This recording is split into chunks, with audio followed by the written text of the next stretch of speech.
So I'm making the bottom of a Butterkeeper. That has a little wobble in it, but I don't really care. And the bottom of the Butterkeeper is basically just, you could make it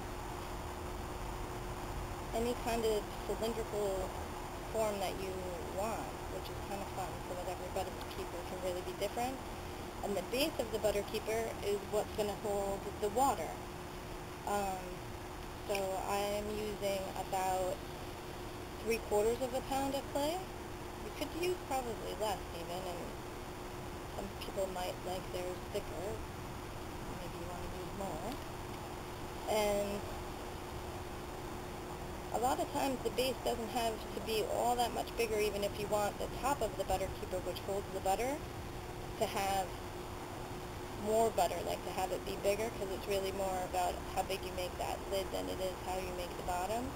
So I'm just pulling up from the bottom, and this last pull-up I just started to shape it just a little bit, and I'm setting the lip at the top of every pull-up, and I'm keeping my bottom on the inside dry. And that's really about the height that I need.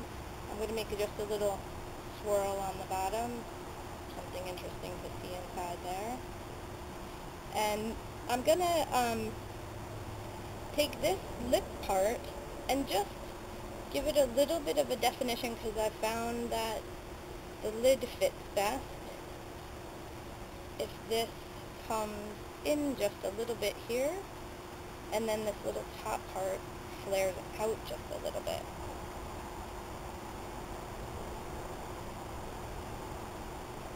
And now if I want to belly out this shape a little bit, I'm going to take my rib.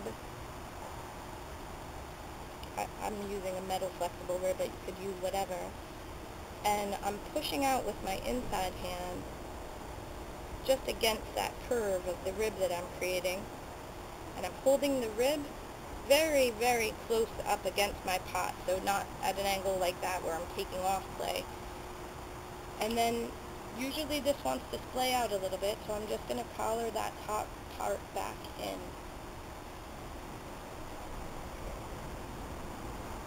Just adjust my lip one more time.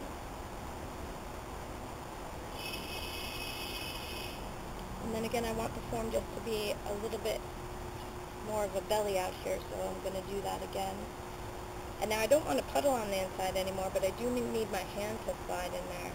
So I'm just going to give myself a little bit of water. See how it's even dragging my sponge? I don't know if you can see that, but that would have been my hand otherwise, tugging on my pot like that. I'll just dry up any water that dripped down to the bottom. And then now I take the shape of the rib by pushing out with my inside hand until I meet that shape of the rib. And then I can adjust for this top part, because I want that to come in a little bit. And you do want to swipe your rib clean, because even that clay that builds up on there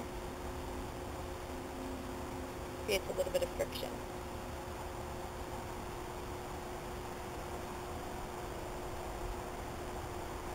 Okay, so one last time, but I'm actually going to get rid of this clay down here to give myself a little bit more room to curve my rib.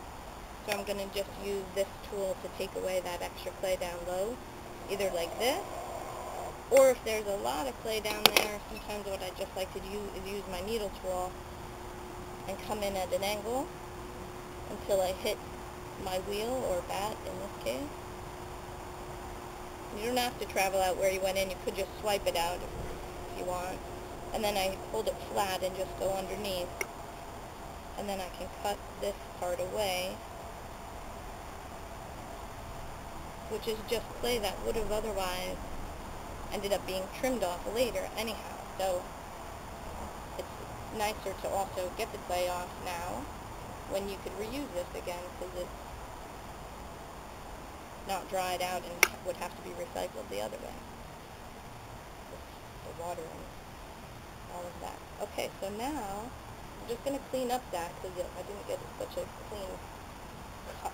So I'm just going to use this tool just to clean that edge up.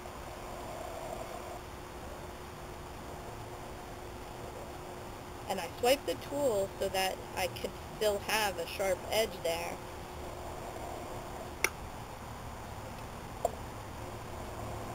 And then now I can belly that shape just a little bit more because I could get my rib down lower there without hitting my pot.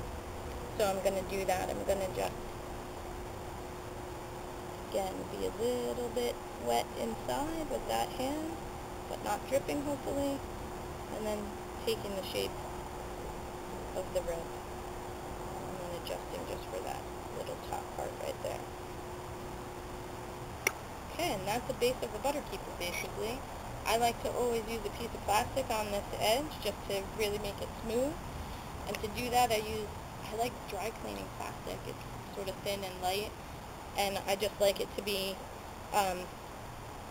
not full of clay, and then I bend it into a sharp part there, but then I let it get taut by putting it on really. So I put it on, and the spinning clay will make it tight, and then I just move my thumb towards each other, one on the inside of the lip and the other one on the outside, and then I just gently lift off.